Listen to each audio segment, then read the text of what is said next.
So I've been meaning to do a video on these batteries. This is one of the recycled battery projects that I've used for my battery bank for my solar system. These are they're medical batteries. They're designed for the little kiosks that they roll around in the hospitals to power the systems when they're not plugged in.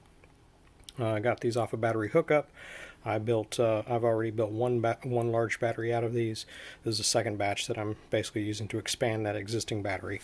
So along the edges of these things, what you've got is a bunch of these little T10.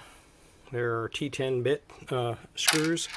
They're all along the edges here, here.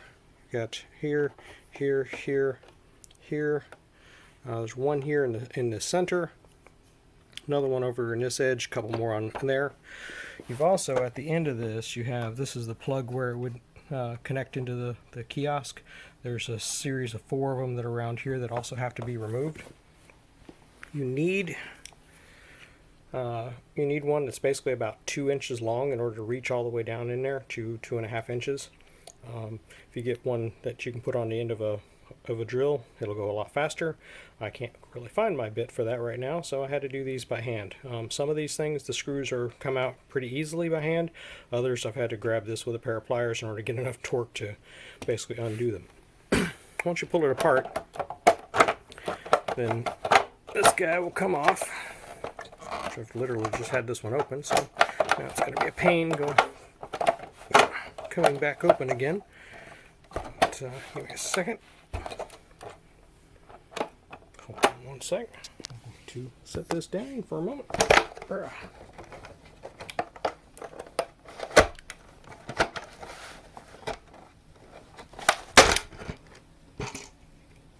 Alright. Free at last. So inside of here, you've got the battery. Now, in addition, there are additional screws here, here, here, here, here, and here that hold this guy into the bottom tray. Once you get all the screws out, what you end up with is these are the actual battery packs that are inside of there.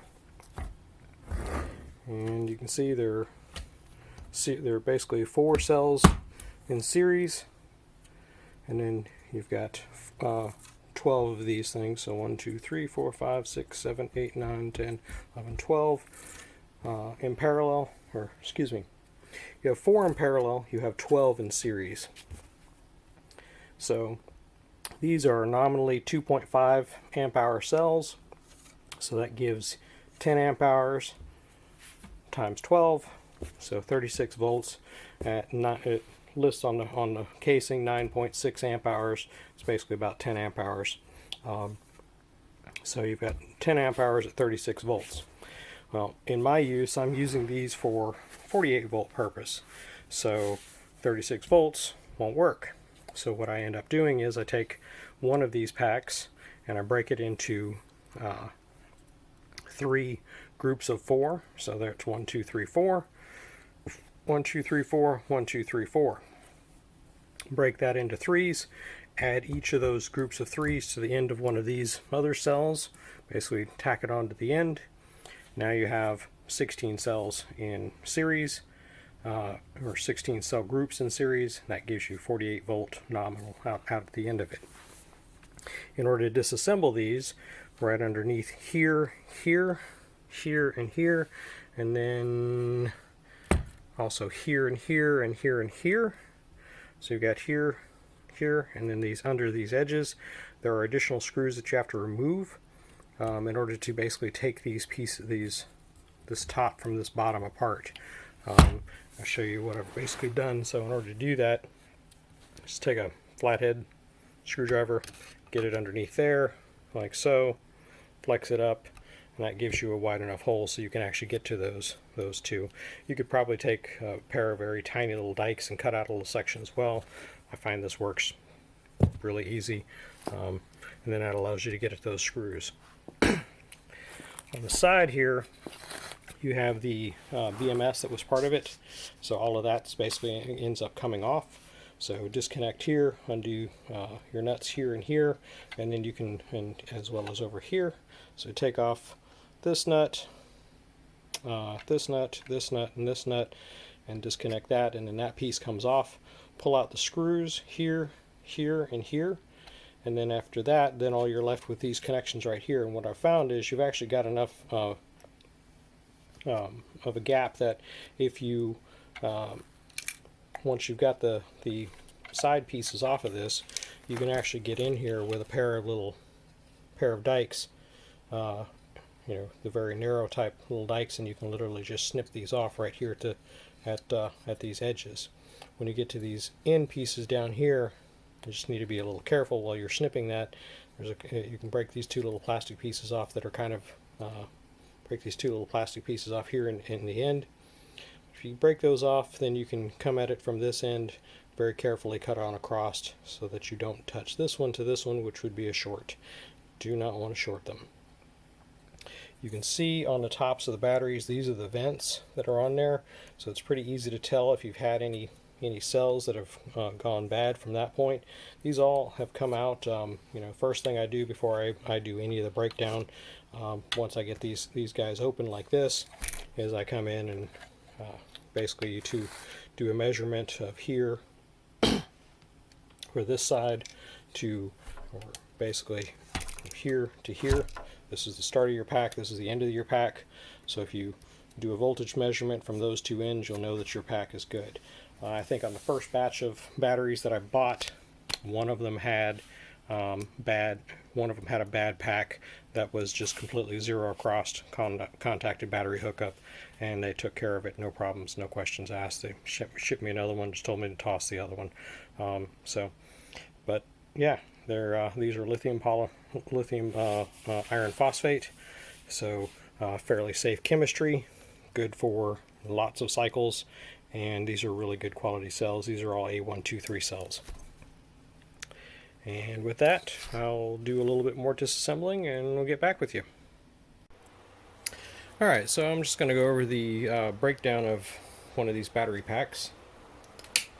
So what you've got, this is the BMS board we're going to be taking off. So you've got the 3 screws that need to come off.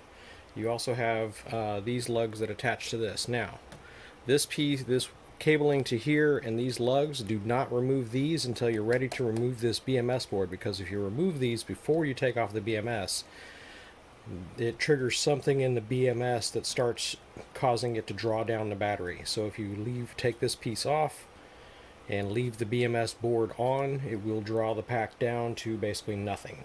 So just a fair warning on that. So first thing we're going to do, we're going to get rid of this cable. So there's a little clip here. Undo that. Pull that up and out of the way.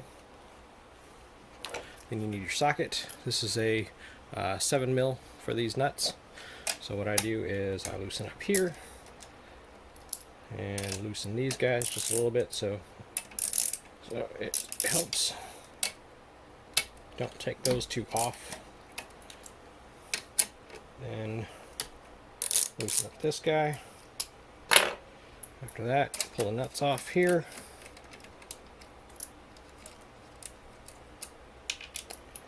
Pull off that one down there. And you got a little bit of flex to it. So lift this guy off down here. Lift that off, kind of flex it out around, and that whole piece comes off as one whole piece. I basically end up tossing this little piece. I take those two nuts off, toss that, keep the two little copper pieces because it's really good copper, and I don't know, might have a use for it someday. Alright, then you got to take these screws off here. Remember, these are T10s, so you got your T10 bit. Take those off.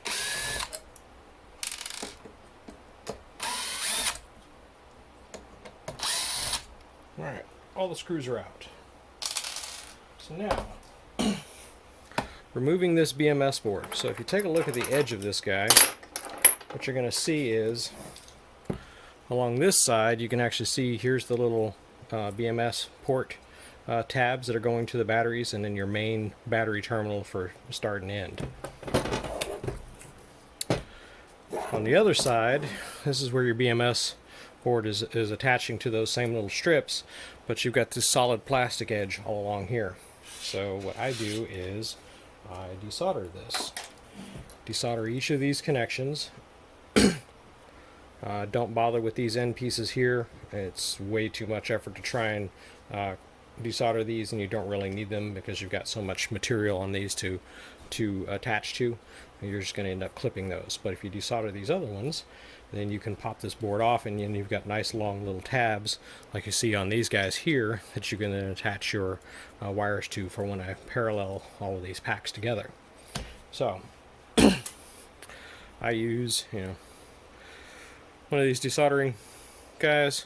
Make sure you get extra tips. The tips end up going bad after a while, particularly when you're dealing with as much solder as they put on these. They did not skimp on the solder. The boards on these are all the same. Some of them say NEC, others are by A123 Systems. They're all the same board. They all attach the same. Everything else of that sort is pretty much identical.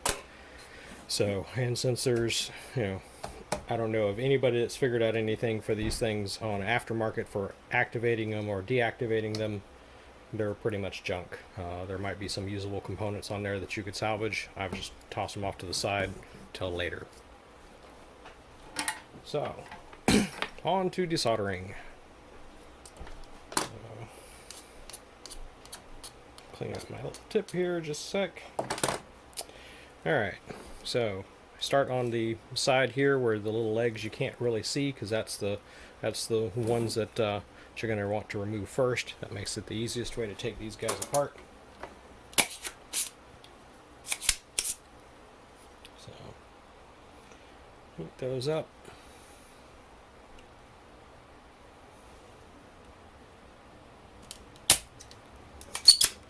Usually takes about 2 hits per to get all of the crap off of there.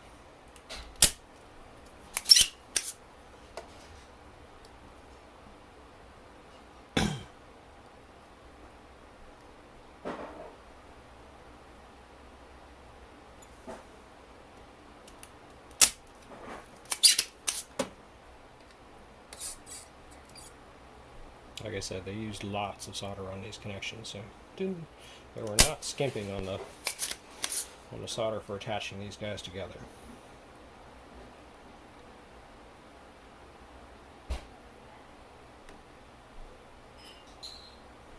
These little solder guys, you can get these things on Amazon. They're, I don't know, 20 bucks or something like that.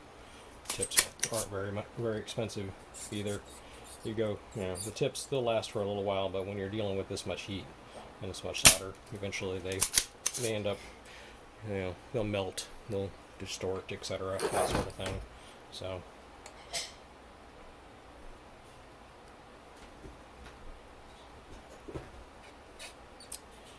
I have my cats jumping around in the background behind me, which is kind of entertaining.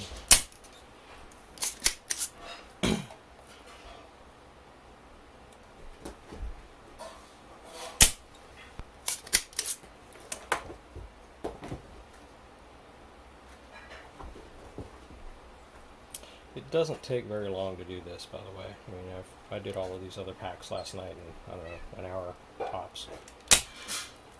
But it's just a necessary evil to disassembling these things. If you don't go through the process of doing this, then it's a lot harder. I've looked at cutting those pieces across there, but you really want to keep these little tabs as long as possible, because it just makes attaching all your parallel cables and your BMS cables a lot easier to do.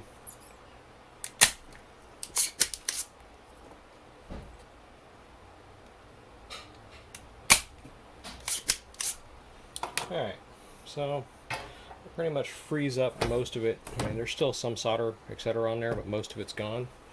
Then what you do is you take a nice big flathead screwdriver and basically pop under here and just, you see, they just pop off. Since I'm not worried about saving the boards, it doesn't matter if you pull a little bit off the board, but now you've basically freed up that side. So flip her around to the other side. Same thing, we're going to desolder all of these. Here we're not going to mess with these end pieces. This is the big battery connections on either end for holding these guys together, and we don't really care about trying to desolder those because, like I said, they're just a pain in the butt. Not worth the effort. So that's where you're going to be attaching your main power leads coming in and out of the pack, and you'll be putting, you know, your large cables on that. I believe I used 10 gauge wiring for all of that. Alright, so back at it. Got to clean out my solder tool because it was pretty full. I create a nice little disc of solder inside of these things as you're working, and eventually you gotta pull a little top off, pull that piece out so you can get all that crap out of there. Otherwise it doesn't work very well. Makes it a lot harder to use, but these guys are quite handy for this stuff. Helps if I actually prime it first.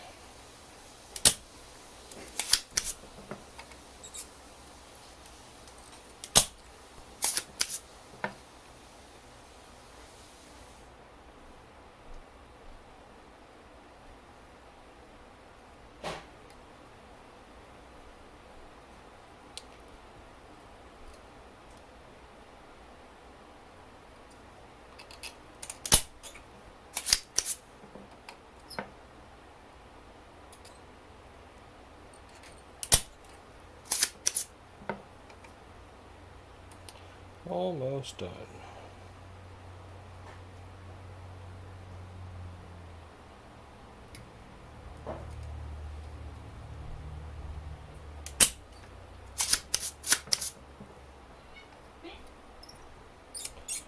So, after that one, and then I'll show you how to take care of the end pieces. And that part's really not too hard.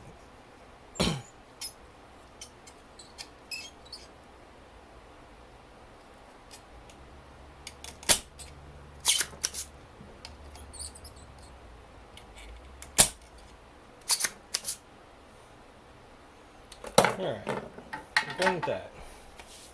So now, just have the end pieces.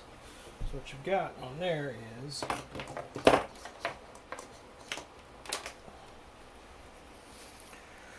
what you have on the end pieces is right here you've got a couple little hard plastic bits, and you got them on either end. I just take those, just snap those off, cut that one off.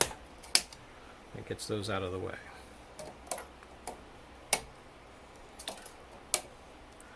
So now you can lift this guy up some, flex it a little bit, and what I do is turn this guy around.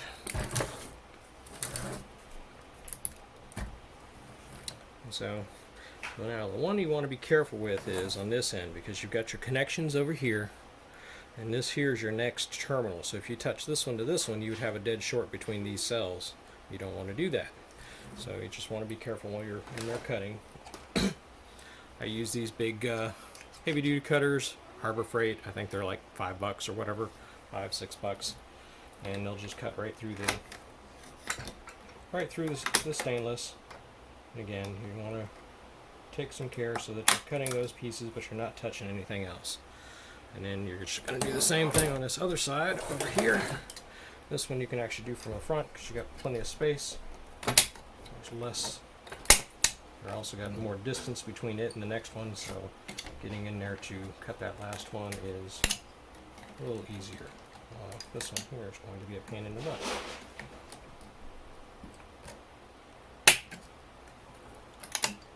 Alright, now that that's done, then all you've got left is your solder connections. So, same thing, just pop in here.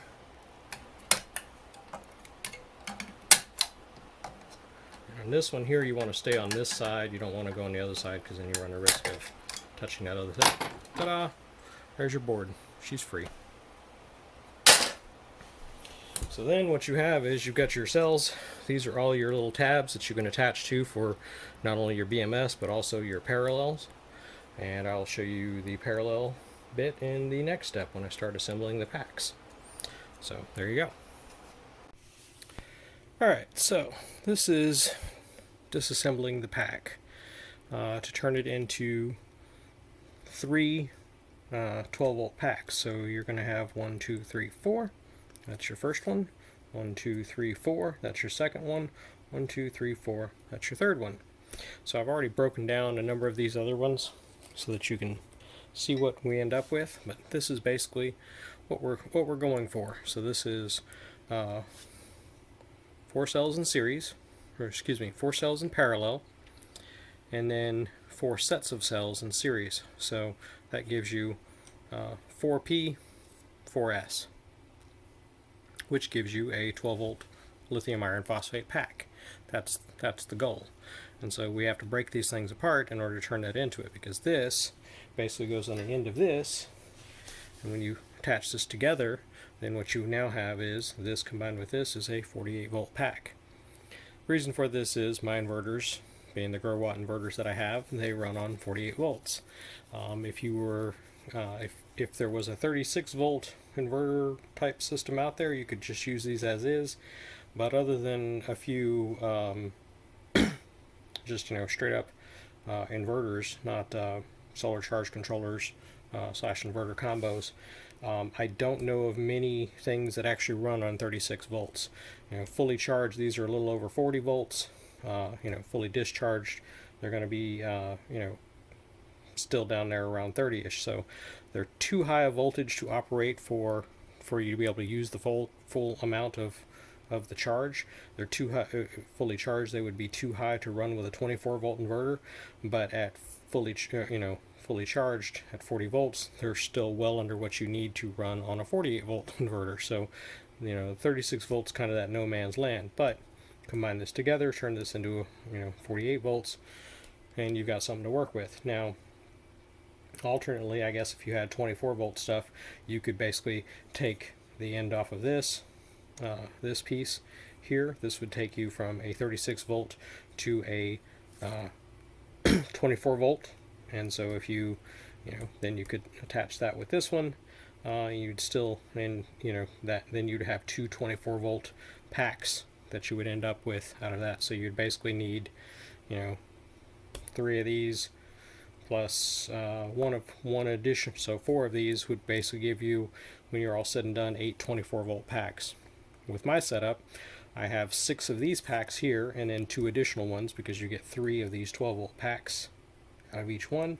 So 6 of these plus 2 additionals that are broken down, and that gives me the 6 total extras that I need, so that it will give me 6 complete 48 volt packs at roughly 10 amp hours per pack.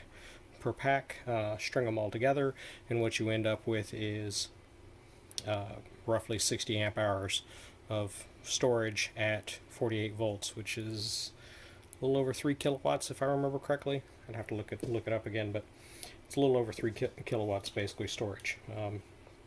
So show you the process that I use for breaking these guys apart. So first thing is that you're going to disassemble.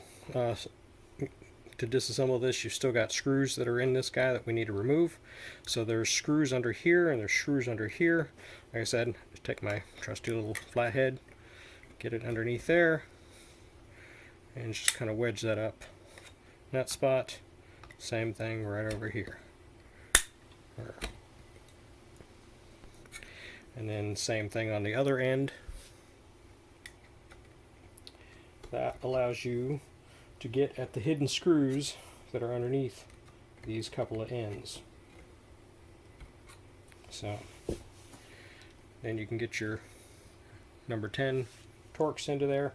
So you've got screws here in the middle. So these are the first ones. Like I said, some of these packs you can actually do it by hand, and some of these packs are really, really hard, and that's when trusty little. This is also why, if you've got the bit for the screw gun, which I can't seem to find, it makes this process a whole lot easier. So pull out all these screws. So there's the first one.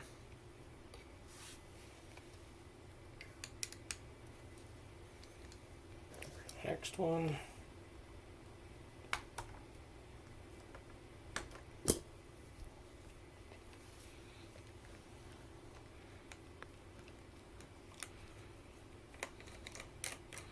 And I usually do these middle ones first because they're the easiest ones to get at, and then I'll go to the ends and do those next. But this one here was an extra pack that I got because I wanted some 12-volt modules that I could use for something else.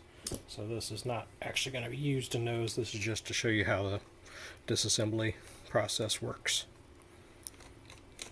So, see, wonderful little screws.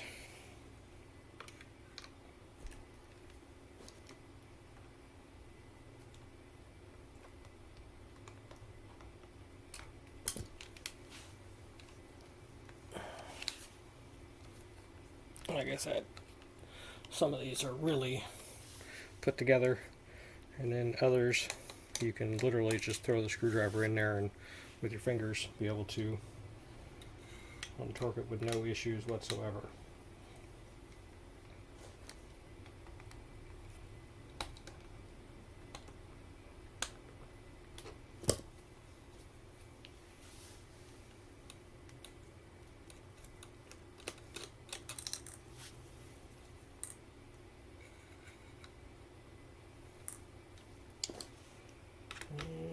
Almost got it. Two more after this, and we go to the next step.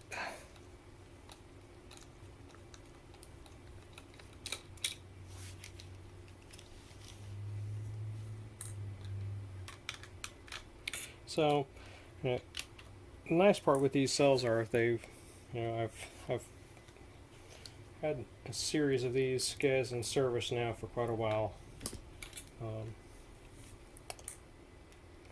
Probably been using them, I guess, I don't know, 6 months, 6-7 months, something like that. Okay, there's just not playing very nice. Let's see. Sometimes when you put it in there, it will end up skipping right over the head of it. Sometimes you gotta flex these guys back just a little bit further to get a better shot. So you're straight on. Let's get this other one first.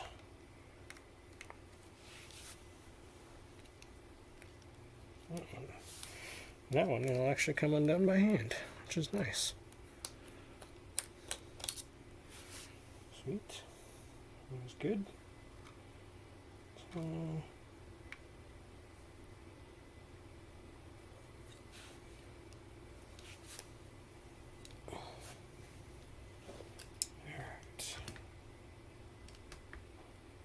last screw. But anyway, like I was saying, these are very good quality cells, pretty low resistance. Everybody balances out and everything has balanced out really well. They charge up, take a charge very, very fast. And yeah, these were $50 per pack. Plus, I think I used David Paz's code for 10% off, or as it was. So, take 10% off of that, and then and there's a moderate amount of shipping. It really wasn't that bad. So, these are all the screws that come out. Pull all those guys out of the way. So now that you've got that separated. So in order to break this thing apart, what you're going to have to do is pull this side off. This is where I definitely recommend wearing some gloves, because otherwise you're definitely going to end up cutting your hands. Some of these little tab pieces are sharp, edges are sharp, etc. So definitely put on some gloves. So start on one end, just kind of wiggle it. Some of these are together really tight. Some of these come apart a whole lot easier than others. Just takes a little bit of wiggling. So there's that side. So that side comes off. So now got your batteries in here. Now you can't really pull this side off because remember, these are all tack welded on. And here's the thing about these. These tack welds are really good. I do not recommend trying to pull these tabs off because the tack welds are on there deep enough and the material is thin enough that if you pull these tack welds off, you're probably going to pop holes in the cells, at which point your cells are trash. So you don't want to try and peel these tab pieces off. I tried it with some of the cells that came out of that dead pack just to see what it would do, and it is not a good idea. They will definitely rip holes through the cells, and once you've done that, you're toast. You've got a battery that is no good. So flex it a little bit like this is what I found, and then start to wiggle it. That's what we need. Remember, for these four, these four, these four. So we need to break it apart here, and we need to break it apart here. In order to do that, because the way these guys are kind of put together, you need to flex this guy out some so that you can get down in there. So it takes just a little bit of flexing back and forth. Essentially, what we're going to end up doing is popping out. Again, some of these cells packs are really stuck together, and some of them not so bad. Just kind of flex it a little bit like that. That helps the process. You don't want to try and stick a screwdriver or anything in there to do this, because if you do that, you're going to end up shorting something out. So, just be careful. Something else to keep in mind is at 36 volts, and this guy's got a fair bit of amperage. If it's fully charged, all right. Now that I got the phone back on the stand so that you can actually see what I'm doing instead of it laying on the floor. So as I was saying, you want to be careful as you're doing this process because you don't want to short anything together. But when these guys are fully charged, this is your one end of the battery, this is the other end of the battery. So fully charged, these guys are a little over 40 volts. If you touch your bare fingers to this and this simultaneously, you're going to feel a tingle through your fingers. So this is enough voltage that it will give you a little jolt. It's not particularly pleasant, so just be careful where you're touching things. Again, so separating away.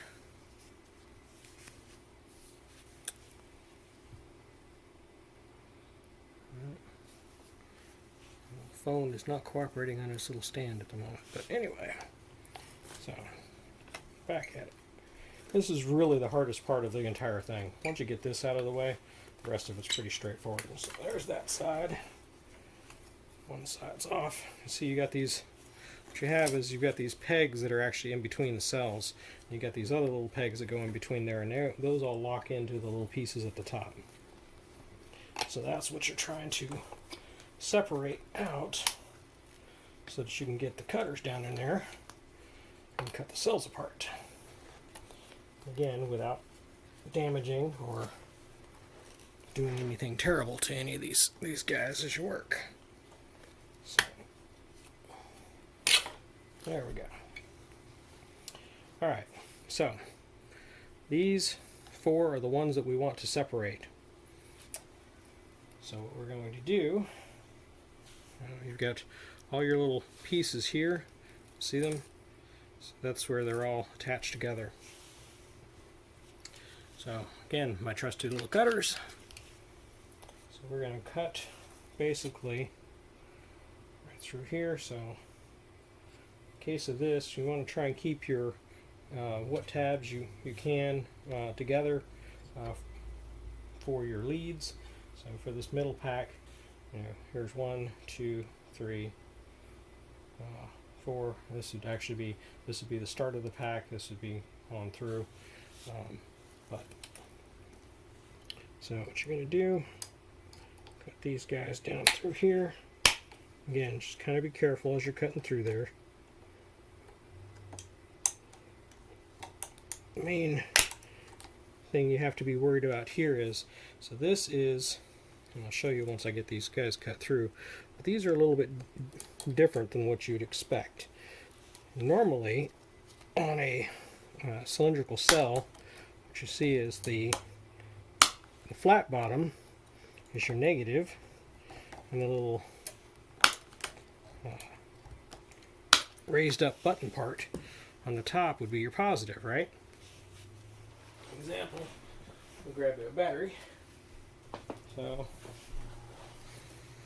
some Amazon Basics AA's. So, what I was talking about is, here, down here, this is negative on a typical battery. The raised little button at the top, that's your positive. These batteries are the exact opposite. So, let's go ahead and cut the other ones free, and I'll show you what I'm talking about.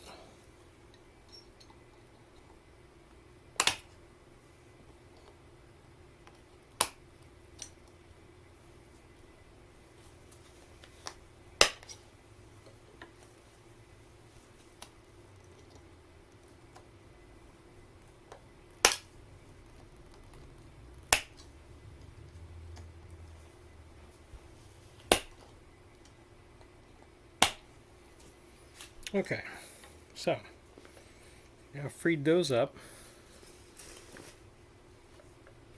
So this is your middle pack, and here's what I'm talking about. So you can see where the center of that cell is, that's the button side. See the little dashes are on there? That is your negative side, and if you look right here, there's your negative mark, and meanwhile right over here, there's your little positive mark right here on the flat bottom. So they're kind of backwards from what you'd expect from a cell. And the thing is, and what you need to be careful of, is this little edge here. This is the outer part of the case. This is your center electrode. So if something touches from here and cuts into this area here, like these little metal edges along this guy, if this here cuts into this outside edge, this is now a direct short. So that's why you have to be careful. It doesn't really have much in the way of sharp edges, but of course the concern is, where you end up cutting it, you can create some sharp edges. Again, it's not a big deal. When you put these guys back together, nothing's going to be really close or anything, and you can always nip off any of those, anything that's obvious sticking back out. So now, how do we turn that into that? Well, that's where you take this. So you've got 1, 2, 3, 4, and what I've found is that take that fourth cell holder here. What we're going to do is we're going to cut this guy, and literally these, pair of strippers actually seems to be about the easiest way to cut through these things. Cut through it there. Again, cut through here. Cut through here. Sorry. Apparently.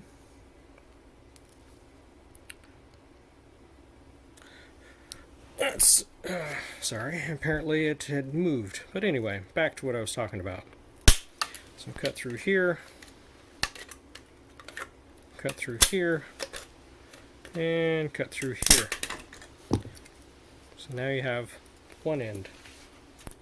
Then here's your middle 4, and then here's your outer 4. And again, you're going to cut on this side. So this keeps your 4 in the center pretty much as one piece, and then your outside edge there. You've got enough of the bracket. It's still going to be able to support everything, and it will work fine. And you'll see when I throw this back together that it's not really a major concern. Alright, so ta-da, there's those pieces. Now we got to do the same thing to this guy. So 1, 2, 3, 4, 1, 2, 3, 4. So we're going to cut right in this section in that fourth piece so that you're staying on this side of the center of the pegs. Same thing on this side, you're staying on this side of the pegs. So let's go ahead and cut this guy apart.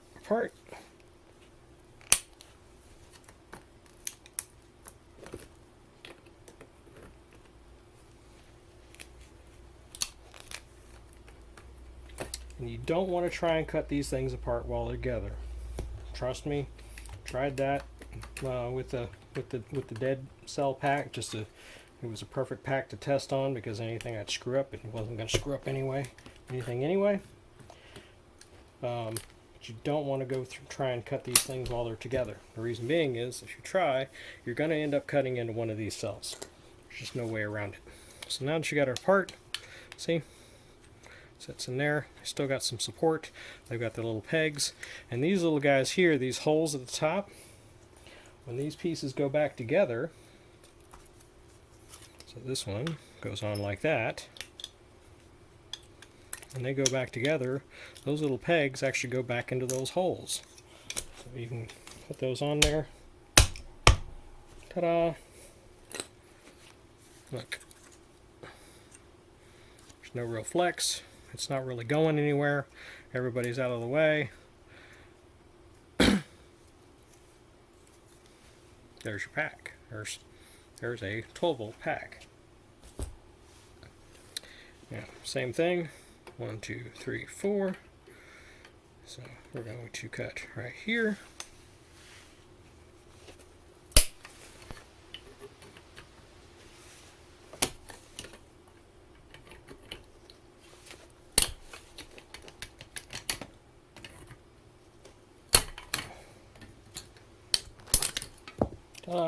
There's your middle piece. Again, same thing. Pull these guys over here.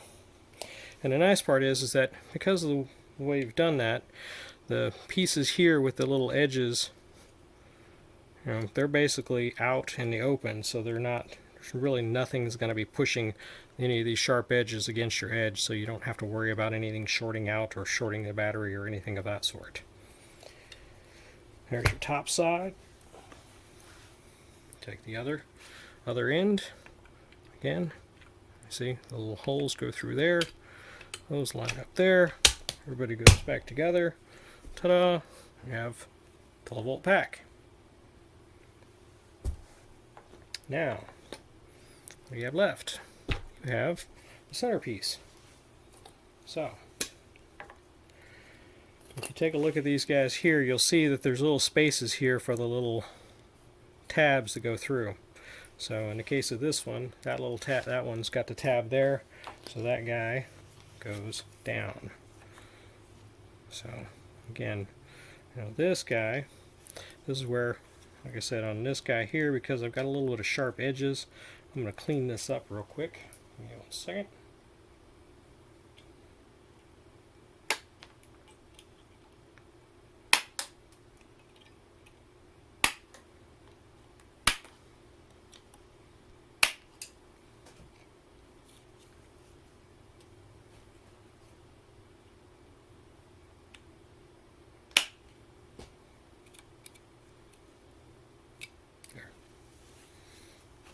So I just kind of remove those pieces that were really sticking out. And when they're all together, the thing is that they don't actually push these things hard, flat down. So there's some space, there's some gap area in there. So, you know, you're fine from that standpoint. You've actually got a fair amount of space. So these are not really going to be pushed down. So set that guy into there. You can see she's in there. You can see there's a fair amount of space there on those edges.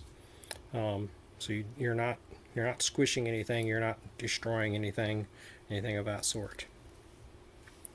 So, and take your other guy, the other side, same thing. Line her up.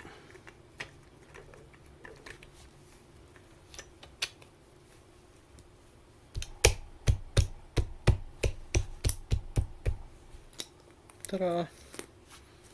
That's it. Here's another 12-volt module. So 12 volts, 12 volts, 12 volts. Piece of cake, right? And so what you end up with is these. And that is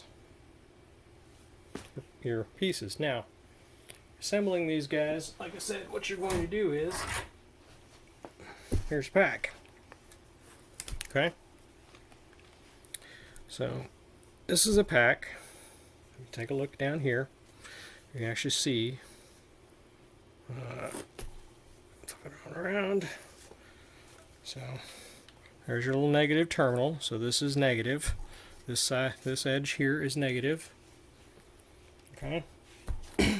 So, negative goes to positive. So if we take this guy and take a look, this guy is negative on this end, which means it's going to be positive down here. And you can always, put your meter on there, check them. But that's your positive, that's your flat side, or reversed. So that guy like that, and then you attach this to here, and now this at your end is your, this is going to be the output of your pack, and that's 48 volts at that end. Or you can, take one of the, there's an end, there's a middle piece. So middle piece, again, positive right here, negative here. So that guy would attach to here, and then your output would come out over here. Your grays are always going to be on the same side, obviously. And then at that point, you're one end of the pack, the other end of the pack. Ta-da! You have a 48 volt pack. Put those together. Now the other thing that I do is I basically take these and I'm paralleling all of these packs, and I'll show you guys that when I build the frame tomorrow and put this guy in the frame, and I'll show you the whole wiring up process of it. But basically what you'll have is, I'll show you briefly, just kind of so you get an idea as to what's going on. So there's a pack, right? So this cell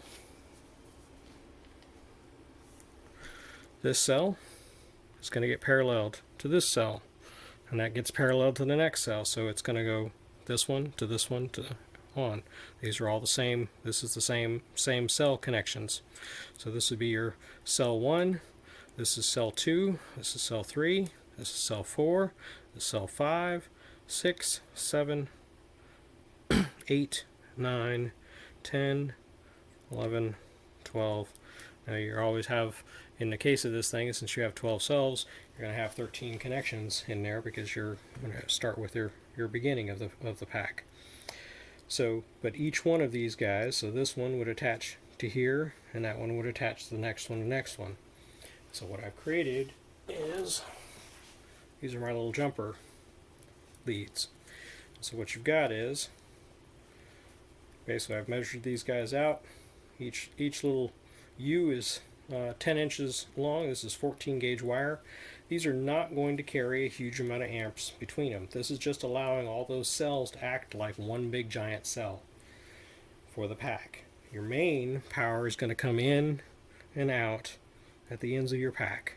This is just allowing all those cells to act like one big cell and spread the load. There's not much in the way of amperage that's going between these cells.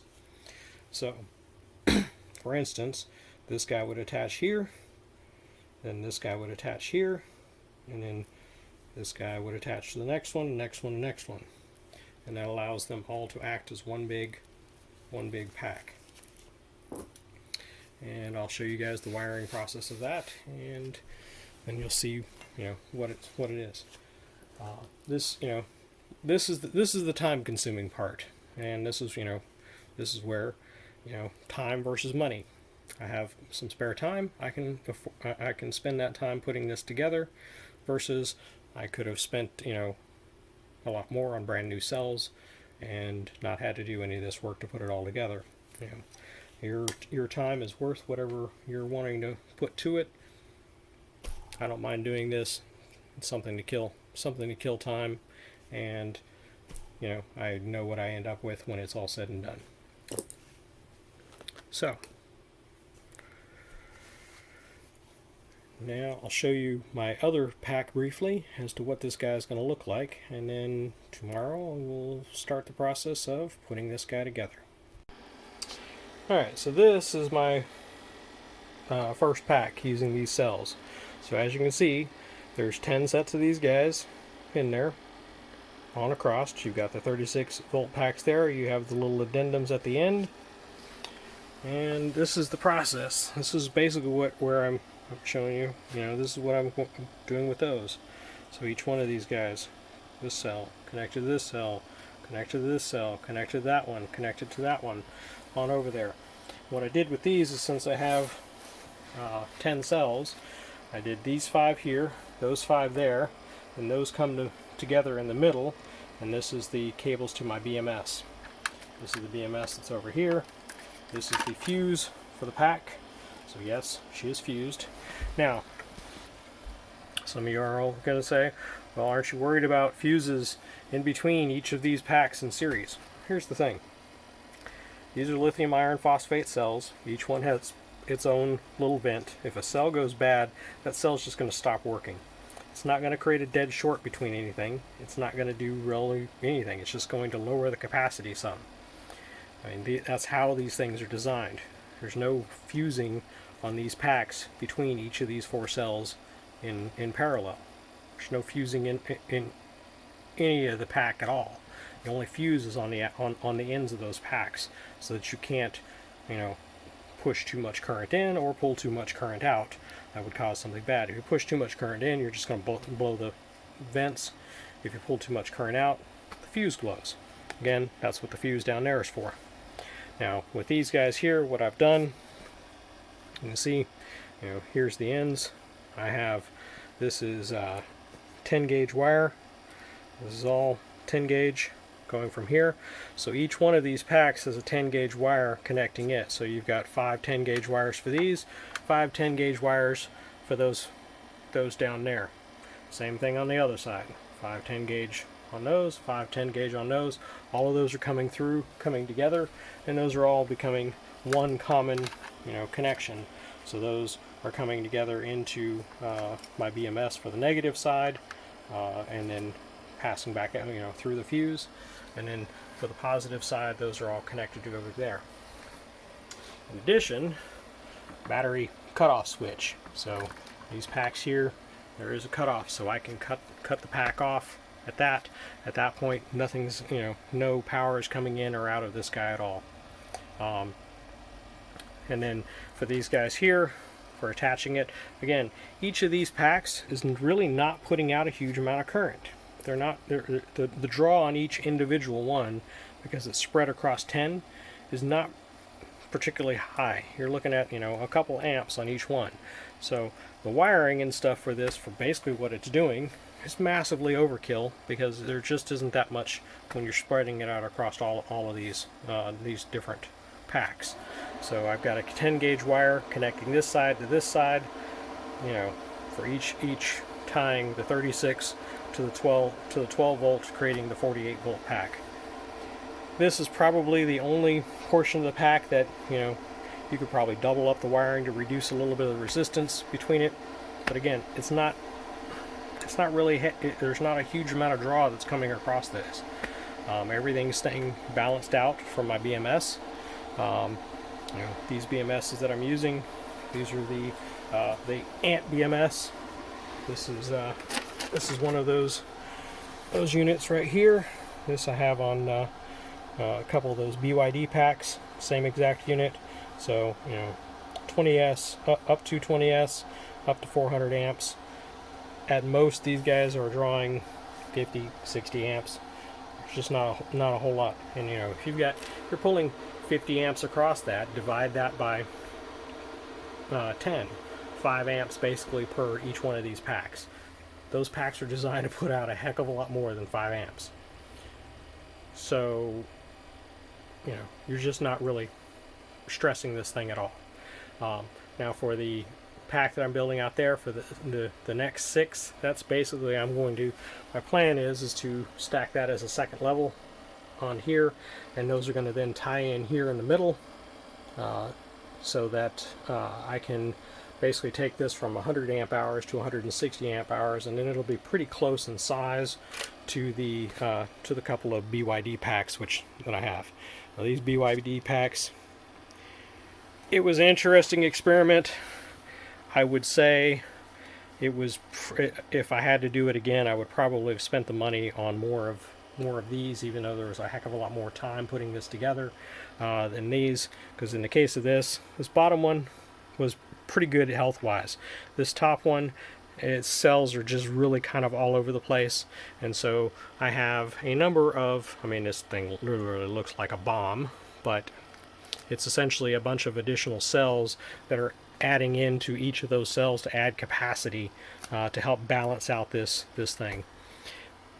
I'm probably going to pull this thing out sometime, you know, mid next year, and replace this with a completely different one. You know, $1,000 that I spent for it. Fortunately, they gave me about, I think it was 350, 400 bucks, something like that back, which, you know, made it not as painful. It's gotten me through the year.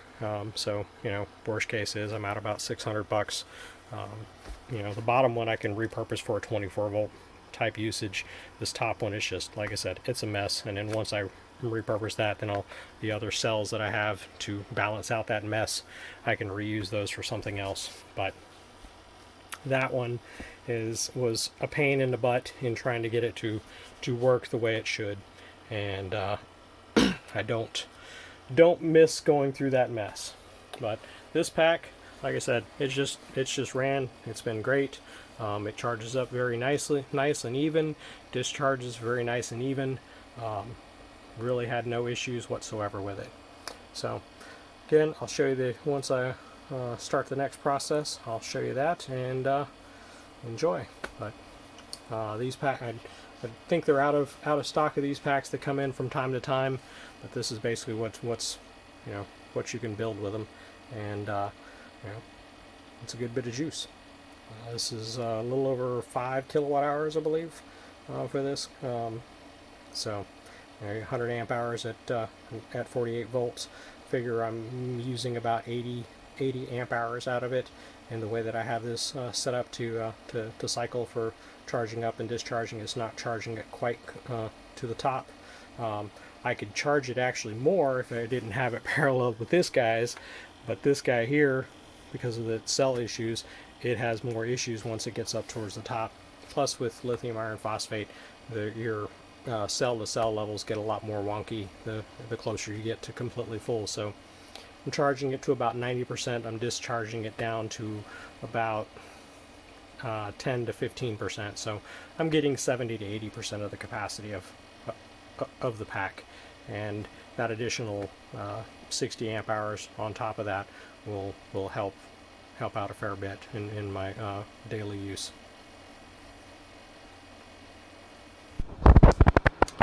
These are the cells in those packs. These are where I got them from Battery Hookup. I found the previous linked page to these. So you can see there's the A123 36 volt module, you know, 48. So there's, you know, again, there's 4 cells in parallel and then 12 cells in series, and that gets you a grand total of basically 36 volts, which fully charged works out to about 40 some volts. And you can see, you know, they're talking about how you can break them apart, which I just showed you. One thing that they did have wrong on here is that they're listing it as using a T8 tool to open those things up. It's actually T10. The cell specs on these guys are actually pretty good. 3.3 volts, 2.5 amp hours per cell, you know, fairly decent density. The 4,000 cycles would be the max cycles if you're doing 100% depth of discharge. We're not going anywhere near that deep, and using this for solar. Max continuous discharge is 50 amps out of that pack at 36 volts. It would still be 50 amps at 48 volts, but you know, you can imagine, again, what I was talking about is with my setup, if I were to pull the maximum of 6,000 watts out of my grow watt inverters, that would be, again, 600 or 6,000 watts. Basically, that works out to about 6.8 amps per pack, with 16 of those packs basically being paralleled together. So for a pack that can deliver 50 amps, I'm pulling 6.8 amps out of it. They're not working hard. They're not being charged very hard. They're not being discharged very hard. They're just going, life's pretty good. minimum voltage 2 volts, that's all fine. Recommended charge is 2.5 amps. Basically, I think it's 0.2 C is the normal recommended charge bit. Again, I've got, if that was the only pack, if I didn't have the other BYD pack in service, and everything was just going into that pack, even with the current ones right now, only 10 of them, there, 10 times 2.5, that's 25 amps into that pack. That'd be, your 0.2 C going into it. In reality, it's that one along with the other, and now with 6 more packs that will be tied into that, it allows you to charge these things at a pretty easy rate for these guys. The maximum charge would be 10 amps.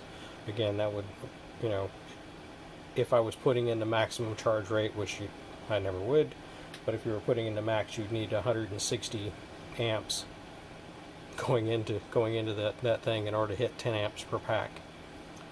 That's just not happening in my particular setup. They're saying float voltage 3.45. Again, I'm running them right around that, basically right around that particular area. They're being charged up to about 3.5, 3.52, I think it is. Somewhere there. I'll have to take a look at that. But if you try and charge them all the way up to the full 3.6, again, things get really wonky as they get close to that full point. It's really not worth the effort. These are the cells themselves, so you can kind of see what we're looking at here. So this is a couple of them. These are ones that I broke apart, just playing around with some stuff. So those are your little specs here. They do have newer versions of these out there. They list on their nanophosphate instead of the B. They're still 2.5 amp hour cells. They're actually designed on I don't know on these, but I know on the newer ones they have a max discharge of up to 50 amps that these guys can discharge. So I don't know that these original ones can, but you can you can pull a fair bit of current out of these guys without any problem. And again, in my particular setup, they're really just not going to have to work that hard. But again, like I was telling you, they are kind of backwards from a normal cell. So there's your little flat. That's kind of your flat bottom. It's kind of got a little bit of a raised edge around there, but not like a normal button cell would. That's your negative, or excuse me, that's your positive side. And this side over here, you can see there's your little button like you'd have on the top, and that's actually the negative side. So backwards from what you'd expect. These are 26650 cells, and like I said, really good deal. I've been very happy with the setup. They're there's your little blocks stuff there, and if they come back in stock, I may get some more at some point. The nice part is that these things are light enough they can ship them, and because of the fact that they're lithium iron phosphate, they can ship them via standard UPS. There isn't the big giant freight charges that you have to do with some of the much larger, heavier cells, where basically you're going to be looking at $300 in freight. You want to be buying enough to offset what you're going to be paying in shipping. I think for the 9 packs that I bought, what did I end up paying, like $70 or something like that in shipping for them. Not, doesn't really add up to a whole heck of a lot. And basically, with the 10% that I saved off the individual cells, the money that I spent on shipping pretty much balanced it out. So, you've got a whole lot of bang for your buck for that point. You'd be hard pressed to buy a 60 amp hour 48 volt battery pack for $500 basically. So anyway, that's where we're at.